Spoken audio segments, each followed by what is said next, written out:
Inflation américaine, une seconde vague, jugée imminente par certains, pourrait représenter une menace pour le marché boursier. Décortiquons ensemble les composantes des anticipations d'inflation et faisons ensemble un diagnostic du marché action américain et du marché de la dette quelques jours après la dégradation de la dette souveraine américaine par l'agence Fitch. C'est parti.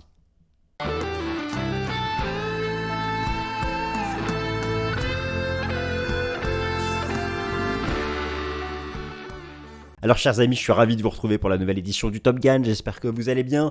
Rebond de l'inflation après un an de baisse, une année de baisse, 12 mois consécutifs de baisse, des différentes mesures de l'inflation aux États-Unis. Le PPI qui est à 0 en version nominale, le CPI et le PCE, tous deux à 3%, même 2,97% pour l'indice des prix PCE que suit en priorité la Fed. Eh bien, alors me direz-vous, 2,97, 3, c'est proche de la cible de la Réserve fédérale à 2%. Alors, pourquoi s'inquiéter ? Mais parce que il existe un scénario argumenté par certains comme quoi le point bas de la désinflation aurait été atteint en juin. Ils mettent en avant des choses qui sont concrètes, comme par exemple la performance en juillet du prix du pétrole qui a pris 20%. Alors, lorsque vous regardez aussi, vous savez, j'utilise certains algorithmes d'anticipation d'inflation. Je vous ai déjà parlé, par exemple, de l'algorithme de la Réserve fédérale de Cleveland. Eh bien, cet algorithme, vous allez voir qu'il nous dit que, eh oui, le CPI qui est à 3%, le PCE qui est à 3%, en juillet, 3,4, en août, 3,9. Comment ça ? L'inflation ne serait pas vaincue ? Êtes-vous d'accord avec ça ? Écoutez, c'est ce que nous allons reprendre en détail. Vous savez, il y a des scénarios, alors bien sûr, métaphore de la crise sanitaire, seconde vague. La seconde vague d'inflation, il y aurait une première vague, on retombe, puis rappelez-vous les courbes de nouveaux cas, de la crise sanitaire, toutes les statistiques sanitaires qu'il y avait, bien certains font le parallèle, il y aurait une deuxième vague d'inflation. Alors, leur principal argument est le rebond du prix du pétrole. Moi, j'ai voulu tout repasser au crible. L'inflation alimentaire, l'inflation immobilière, l'inflation des services, l'inflation énergétique. Vous allez voir qu'à travers l'étude du prix du blé, par exemple, bien sûr, le blé, c'est majeur. Le prix du blé en bourse, le prix du pétrole, le prix du gaz naturel. Nous allons voir ensemble des indicateurs pour mesurer les perspectives d'évolution du prix des services. Et ça, c'est les entreprises qui ont la main là-dessus. Elles font des marges incroyables. Les résultats sont bons au second trimestre. Mais si elles ne veulent pas baisser les prix, elles ne les baissent pas. Les banques centrales n'ont pas moyen de les forcer à baisser les prix, sauf à créer une récession. J'ai fait une vidéo sur ce sujet. C'est pour ça que les taux montent. Bon. Et puis l'immobilier, les services, l'alimentaire, l'immobilier. Oui, l'inflation immobilière, dans les indices officiels d'inflation aux États-Unis, que sont le CPI et le PCE, est encore très élevée. Mais ce sont des données en retard. Alors voilà, est-ce que ce rebond, est-ce que cette seconde vague de l'inflation, qui pour le coup mettrait à mal les marchés boursiers, après 10 mois consécutifs de hausse du S&P 500, qui pour le moment échoue au contact de la résistance technique extrême des 4630 points dont je vous ai parlé, avec un retour alerte rouge, nouvelle alerte rouge sur les taux d'intérêt à long terme, dans le sillage de la dégradation de la dette souveraine américaine. Voilà. Est-ce que cette deuxième vague d'inflation est crédible ? Si oui, pourquoi ? Si non, pourquoi ? Et puis quel impact sur le marché action ? Donc on va regarder ça en détail. J'ai le plan ici, tout est structuré, tout est organisé. Vous avez la timeline qui vous permet directement d'aller à la partie qui vous intéresse. Première partie, inflation américaine, état des lieux actuel et ébauche d'un scénario d'une seconde vague, auquel moi je ne crois pas. Mais c'est quoi la différence ? Soit c'est l'inflation va rebondir, oui, ok, très bien. Soit il s'agit d'une seconde vague, alors là, effectivement, c'est dangereux. Parce que si l'inflation repart, malgré les coûts de financement actuels, c'est compliqué. Ça veut dire que l'action des banques centrales ne serait pas efficace. Alors que pourtant, sur l'économie réelle, elle commence à casser une certaine partie de l'économie. En juillet, record du nombre de faillites aux États-Unis sur un mois depuis 2010. Il y a des choses qui se passent. Mais si l'inflation n'est pas brisée, bon. Donc, deuxième partie, nous allons regarder en détail si ces anticipations de rebond de l'inflation sont crédibles à travers l'analyse du prix de l'énergie, du prix du blé pour l'inflation alimentaire, le prix des services et de l'immobilier. Ce sont les 4 clés de l'inflation future. Je vais vous montrer 3 outils de marché incontournables pour anticiper l'inflation US. 3 outils, donc 2 algorithmes, dont un qui est directement relié à la technologie blockchain, que vous connaissez si vous vous intéressez au marché des crypto-monnaies. La Fed sera-t-elle contrainte d'abandonner sa cible de 2%? Et oui, il y a une théorie qui dit qu'elle pourrait passer sa cible à 4%. Pour être tranquille, c'est bon, je pivote. Bon, et ça, c'est pour 2024. C'est une théorie qui circule, je vais vous en parler. Nouvelle alerte rouge sur les taux d'intérêt à long terme. Et enfin, qu'en est-il de la consolidation en cours du S&P 500 sous la résistance majeure des 4630 points? C'est parti.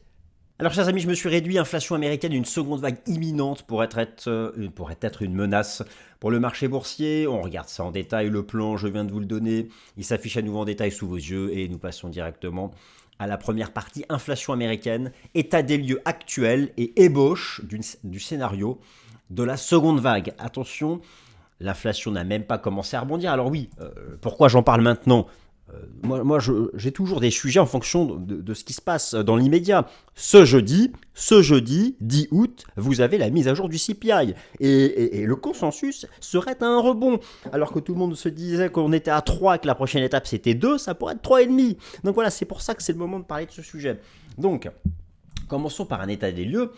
Le rappel des 3 mesures de l'inflation aux États-Unis, le CPI, le PPI et le PCE, en version nominale et en version sous-jacente, sachant qu'à la fin, c'est surtout la version sous-jacente qui compte, la version sous-jacente qui exclut les éléments les plus volatiles, c'est-à-dire le prix de l'alimentation, le prix des boissons et le prix de l'énergie.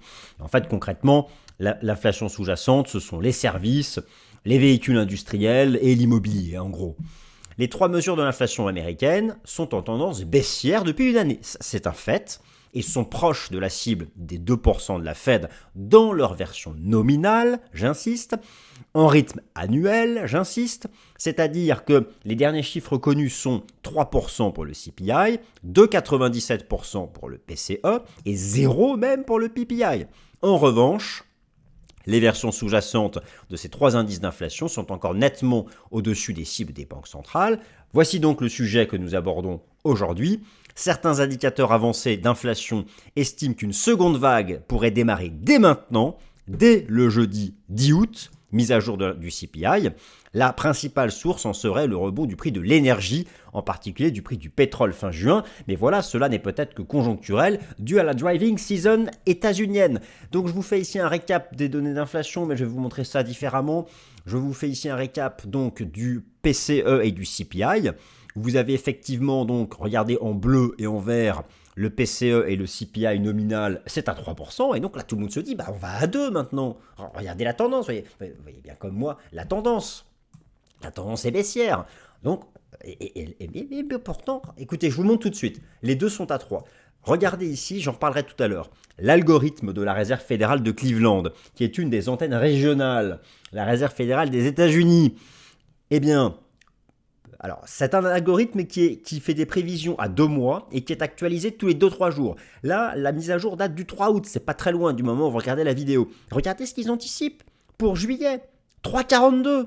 Et pour août, 3,87. 3,42, 3,87.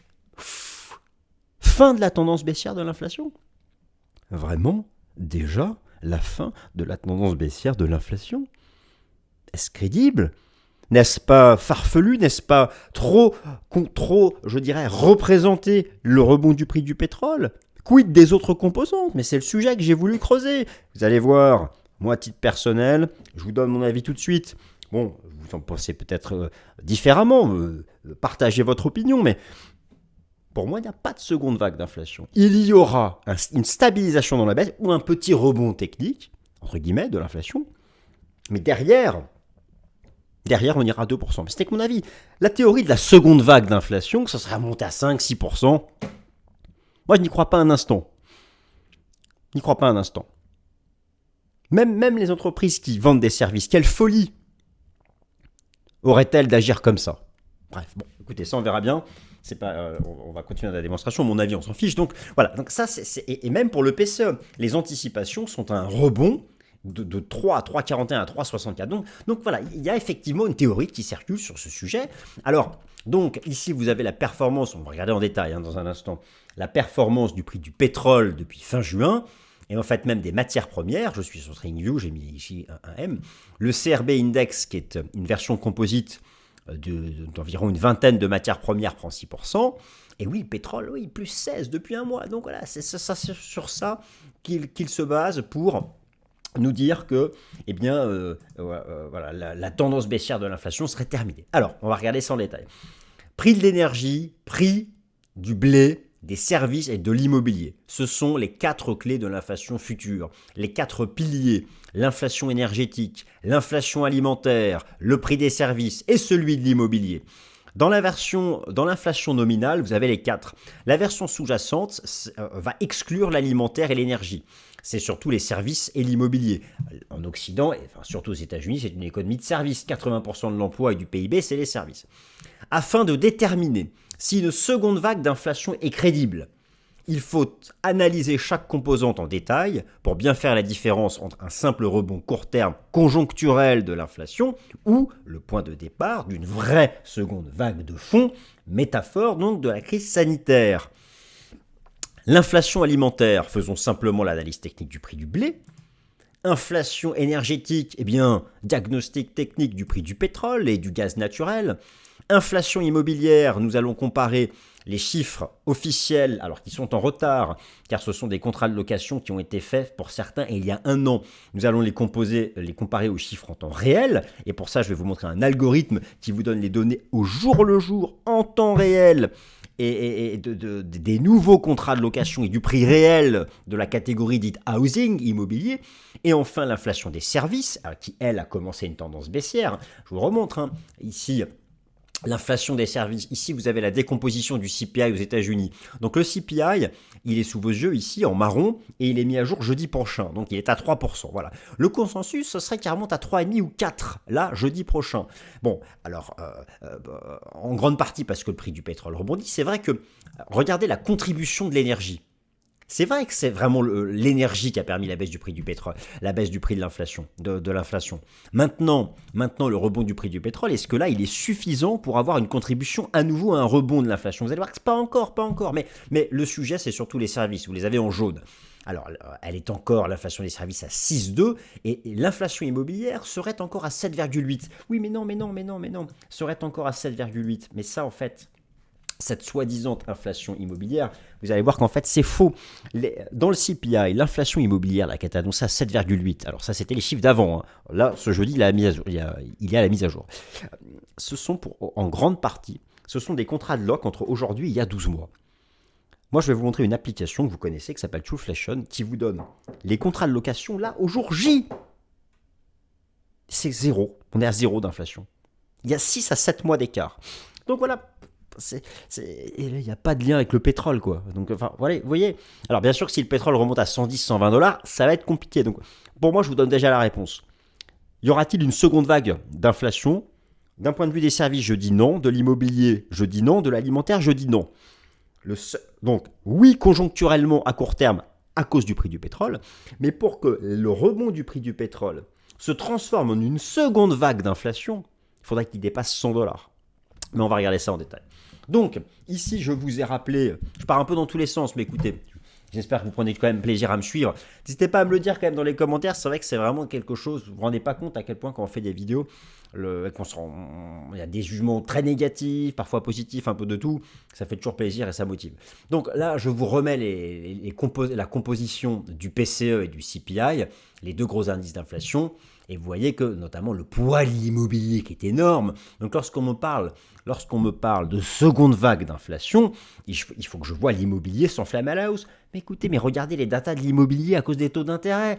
Alors ok, le prix du pétrole qui a tenu le support à 65 dollars et qui est au-dessus de 80 dollars. Et c'est pas ça qui va... Vous voyez, il n'y a aucun rapport. Bon, par contre, oui, là d'accord. Alors, on va regarder en détail. Inflation alimentaire. Allez, on commence. L'inflation alimentaire...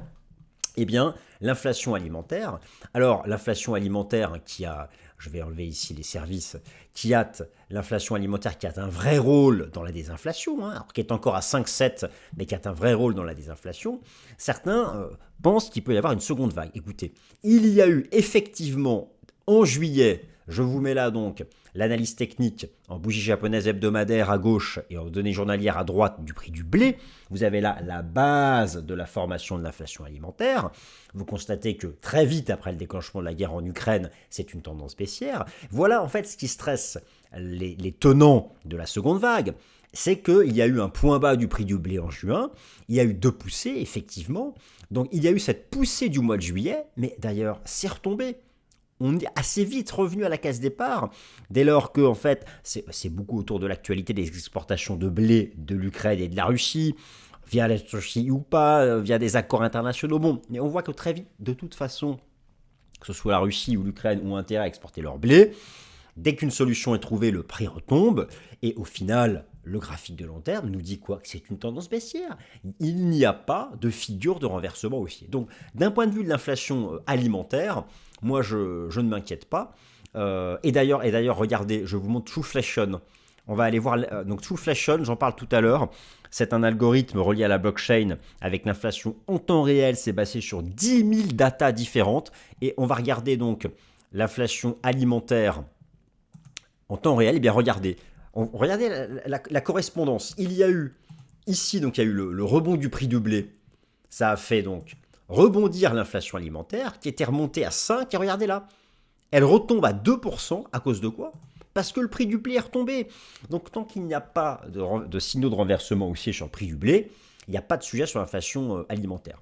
Alors maintenant, l'inflation énergétique, effectivement le prix du pétrole, parce que comme je vous l'ai montré, je vous le remontre, eh bien c'est bien la baisse du prix du pétrole, le retournement à la baisse du prix du pétrole dès juin, qui a enclenché, donné le point de départ de la chute de l'inflation sous-jacente. Et effectivement, il ne faudrait pas que la contribution de l'énergie ici en bleu repasse au-dessus de zéro. Mais nous en sommes loin. Alors, comment est-ce qu'on peut regarder ça? Écoutez, c'est simple. On va prendre ici la représentation graphique du prix du pétrole en bougie japonaise hebdomadaire. Alors voilà, donc ça c'est voilà, les tenants de la seconde vague d'inflation s'appuient sur ça, cette phase haussière qui est en fait pour le moment un range. C'était le fameux range 65-80, là on serait dans le haut du range. Bon là je vous l'accorde, il faudrait pas exploser cette résistance, sinon on va à 90. Mais regardons les choses plus en détail. Ou à partir de quand le rebond du prix du pétrole fait peser une menace de rebond de l'inflation. Écoutez, alors là nous sommes en août. L'inflation, c'est un taux de croissance annuel. On va donc comparer août 2023 à août 2022. On était où en août 2022? On était là. Voilà, on était là. Donc, en gros, il faudrait, pour que le prix du pétrole ait à nouveau une contribution positive à l'inflation, mais avez compris, pour que le prix du pétrole ait à nouveau, à travers la composante énergie, une contribution positive au taux d'inflation, il faudrait qu'il remonte à 90 $. Donc en gros, voilà ce que nous dit l'analyse technique par rapport à ce débat autour de la seconde vague d'inflation. Si une seconde vague d'inflation a lieu, les marchés actions s'écroulent, donc c'est quand même un débat important. Il faudrait en fait que le marché redépasse cette résistance, qui était en plus les 90-93 $, c'était la ligne de coût à l'époque du double top. Donc voilà, tout ça pour dire que même si le pétrole, alors effectivement, plus le pétrole remonte, c'est certain qu'il ne va plus contribuer négativement à l'inflation, c'est-à-dire qu'il ne va plus contribuer à la désinflation, mais pour qu'il contribue à un rebond de l'inflation, il faudrait qu'il dépasse cette zone. Donc on n'y est pas encore. Par contre, voilà, effectivement, si on devait dépasser cette énorme zone technique des 90 à la hausse, là, on pourrait commencer à craindre une seconde vague d'inflation, et encore, ça ne serait que la composante énergie. Mais bon, on sait que c'est une composante importante. Donc là, effectivement, il y a un doute. Pour moi, c'est là où effectivement, il y a le doute principal. Alors ensuite, l'inflation immobilière. Alors l'inflation immobilière, lorsqu'on regarde ici dans le taux d'inflation officiel, c'est vrai que l'inflation immobilière, en violet, vous l'avez, l'inflation immobilière vient à peine de prendre une pente descendante. Donc oui, elle est très élevée encore, elle est à 7-8, mais elle a pris une pente baissière, mais elle est très haute. Alors comment savoir si cette inflation immobilière va continuer de baisser? Alors déjà, moi je vous pose la question, est-ce qu'avec les taux d'intérêt actuellement immobiliers, vous envisagez une explosion à la hausse du prix de l'immobilier?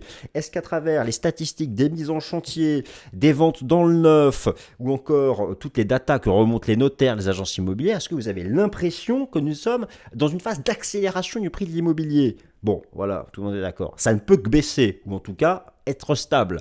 Et en plus, les taux d'intérêt continuent de monter pour ceux qui contractent des crédits immobiliers, ou vont rester élevés encore au moins un an. Donc, d'un point de vue de l'immobilier, je ne m'inquiète pas. Mais je me suis dit, allons vérifier. Et donc, l'application Trueflation, elle permet de savoir quelle est la dynamique d'inflation des tout nouveaux contrats de location. Et vous allez voir, c'est pas 7,6, c'est pas 7,8 comme le chiffre officiel, mais si on va aller voir housing, et donc on est à 2,6 actuellement, alors que l'indice officiel, lui, nous remonte les datas de début d'année. Voilà. Il y a à peu près 6 mois de décalage. Donc là aussi, vu ce que nous indique Trueflation, toute cette baisse ici va arriver à partir de maintenant dans l'indice officiel. Donc, par rapport à l'inflation immobilière, je ne m'inquiète pas trop. Maintenant, il reste bien sûr la composante des services, qui elle, alors la bonne nouvelle, c'est qu'elle a une pente baissière, mais elle reste très au-dessus de la cible de la Fed, elle est encore à 6,2. Alors, y a-t-il un risque de rebond de l'inflation des services? Moi, je dirais que déjà, alors effectivement, l'activité dans les services reste en expansion. On peut regarder par exemple la mise à jour de la semaine dernière du PMI des services aux États-Unis selon l'ISM. Tant qu'on est au-dessus de 50, effectivement, et je vais arrêter de dire effectivement, c'est une phase d'expansion, c'est plutôt inflationniste. Après, la tendance globalement est quand même à la baisse, mais on est au-dessus de 50. Et oui, tant que le marché du travail américain est solide, c'est plutôt inflationniste.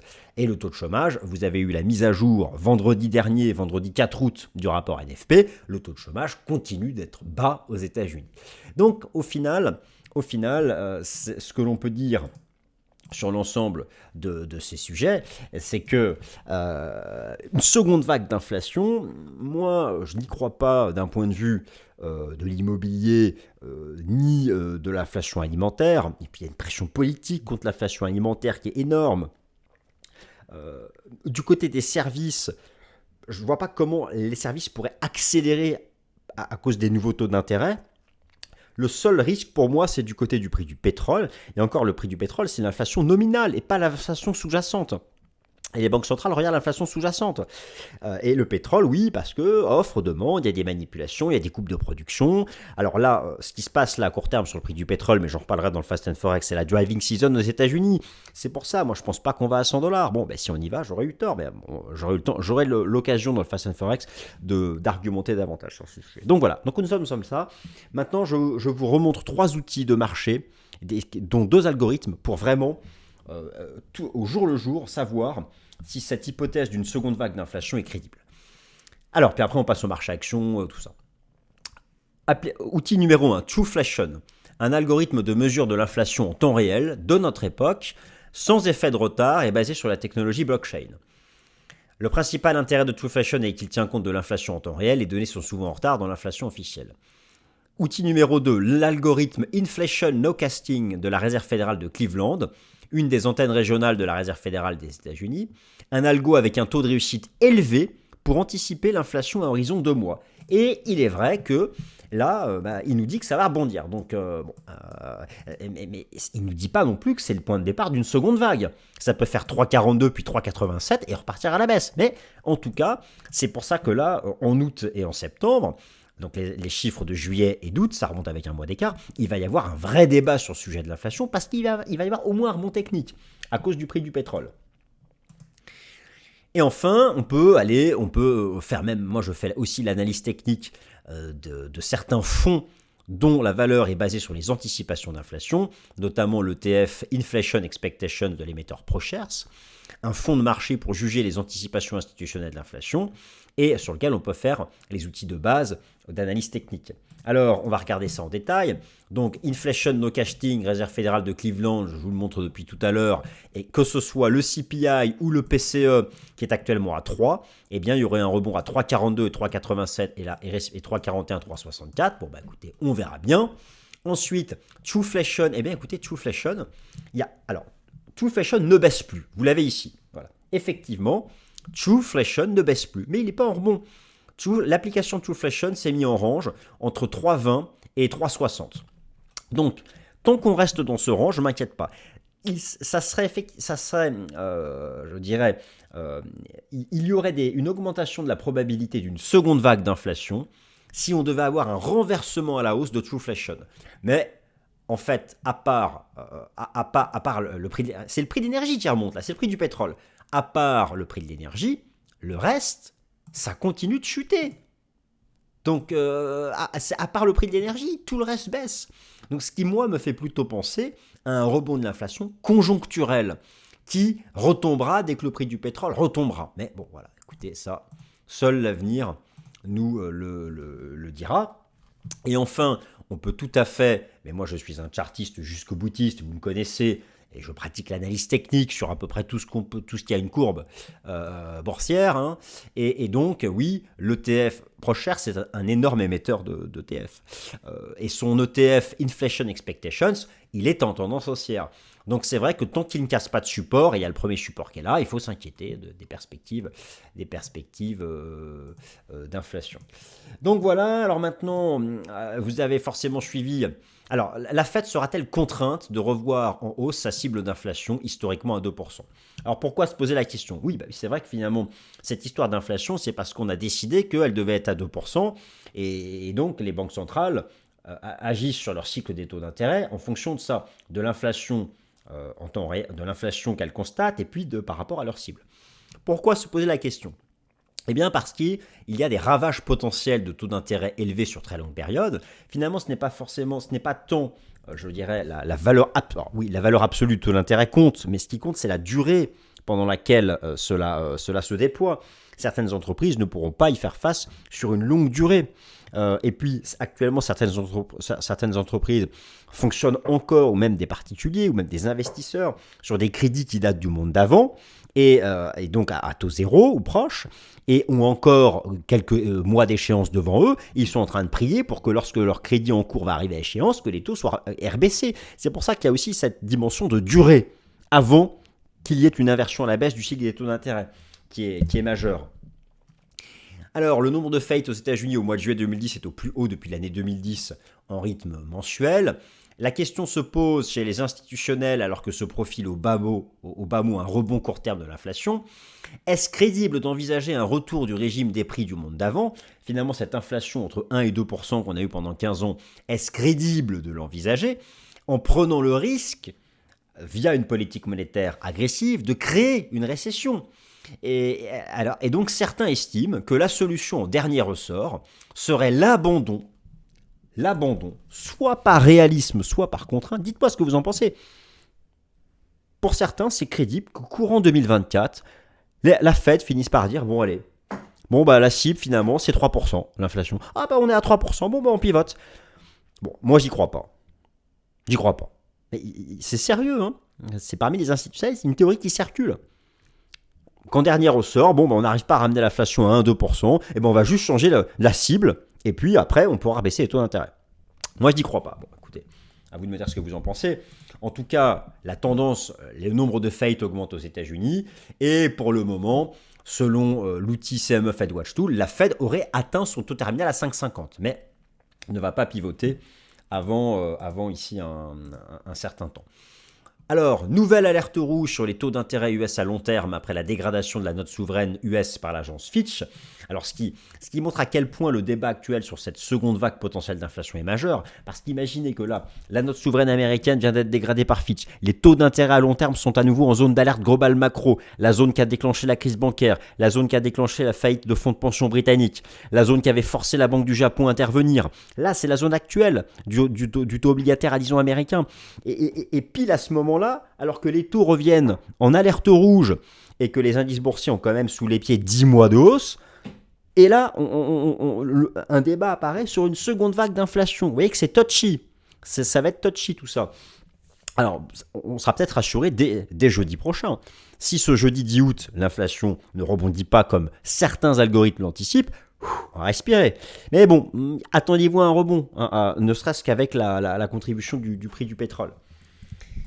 Donc l'agence Fitch a abaissé la note de la dette souveraine américaine de AAA à A+. Fitch estime que les États-Unis connaissent un problème de gouvernance de la dette publique depuis plus de 20 ans et que des choix politiques radicaux doivent être faits pour recouvrer une allure plus saine. Alors, le timing de cet abaissement peut sembler surprenant en pleine période de lutte contre l'inflation, mais cela rappelle à quel point il y a un danger d'avoir sur longue période des taux d'intérêt élevés. Et donc, nouvelle alerte rouge sur les taux d'intérêt du marché, de retour dans une zone qui avait déclenché la faillite des banques régionales américaines et des fonds de pension anglo-saxons. Ici, je vous ai remis un graphique de la courbe de la dette publique américaine. Bon, effectivement, on voit tout de suite l'allure de long terme plutôt inquiétante. Et donc, oui, attention, ce début de semaine, zone d'alerte globale macro pour le rendement obligataire à 10 ans aux États-Unis. Il faut absolument que ce scénario-là se produise. Vous voyez ici, il y avait un double top. Ici, un biseau ascendant, un rejet à la baisse, un rejet à la baisse. Pour que les indices boursiers ne cassent pas de support, il faut impérativement que vous ayez ce scénario-là qui se reproduise. Il ne faut pas dépasser cette zone sur le rendement obligataire à 10 ans. Et là, le début de semaine va apporter la réponse. Et en fonction de ça, voilà, par exemple, si on était capable, si le taux pouvait casser à la baisse les 4%, là, ce serait donc une bouée d'oxygène pour le marché action. Le marché action qui a quand même un certain nombre de choses à défendre. S&P 500 à diagnostic technique. Alors, je vous ferai dans le Top Gun de la semaine prochaine un diagnostic technique complet. Là, j'en dis un mot quand même. Le point haut annuel est-il fait sous la résistance extrême des 4630 points? Parce que oui, le S&P 500, voilà, où est-il? Le S&P 500, je vous le montre, en données journalières, il est là. Il est au contact donc des 4630 points. Je suis très content parce que c'est vraiment une résistance que je visais, qui a été atteinte, je crois, le premier jour de mes vacances. C'est une cible majeure, il y a des divergences, c'est suracheté. Bon, en plus, on parle de seconde vague d'inflation. Bon, la dette souveraine américaine. Voilà, alors la question se pose, s'agit-il du point haut final annuel ou simplement, comme d'habitude, d'un retracement ou des pauses latérales qui permettent de construire la hausse pour aller chercher jusqu'à 4007, 4008. Alors, c'est ce dont nous allons parler maintenant et je serai plus précis la semaine prochaine. Donc, je rappelle qu'il y a quand même 10 mois de tendance haussière à défendre. Une hausse qui s'est construite sur un scénario fondamental prospectif idéal, c'est-à-dire pas de récession et une désinflation, donc un soft landing et une désinflation. Bon, alors la désinflation, oui, est en cours, mais elle n'est pas encore là où la Fed voudrait qu'elle soit. Et en plus, il y a maintenant ce débat sur la seconde vague. Alors que des résistances techniques extrêmes ont été atteintes sur les indices boursiers, résistances techniques extrêmes qui ont été atteintes sur les indices boursiers, c'est surtout les indices boursiers. Le S&P 500, oui, mais sur les indices européens aussi. Vous avez le DAX qui est au contact de ses records historiques et qui est aussi en situation de divergence baissière. Vous avez le contrat futur Eurostoxx 50 qui est revenu sur ses records d'avant la crise sanitaire et qui est aussi face à des divergences baissières. Divergence baissière ne veut pas dire retournement à la baisse, c'est un signal d'alerte. Et soit le marché fait un range avant de poursuivre sa tendance haussière, soit il valide une figure de renversement baissier. Ce sont deux choses bien différentes. Et donc voilà, alors qu'en est-il de ce S&P 500? Alors, il y a plusieurs façons de répondre. On va regarder à nouveau les cas de figure techniques, notamment en vague d'Elliott.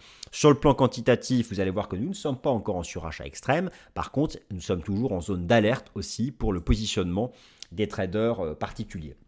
Moi, ce que je veux vous dire, c'est que par rapport à cette tendance du marché action, par rapport, en fait, deux scénarios s'opposent. Pour certains, le point où est fait, là, on démarre le crack. Beaucoup appellent à un crack en août. Bon, en mettant en avant la seconde vague d'inflation. Ils auront raison si on casse des supports. Maintenant, quel support? Je vais vous montrer ça dans un instant. Et puis, au fond, même plus que le marché action, parce que là, la saison des résultats du second trimestre, elle n'a pas déchu. Donc, on va falloir attendre le troisième trimestre maintenant pour voir si la hausse des taux d'intérêt est une menace pour l'activité des entreprises. Pour moi, le sujet se joue du côté des rates, des taux d'intérêt.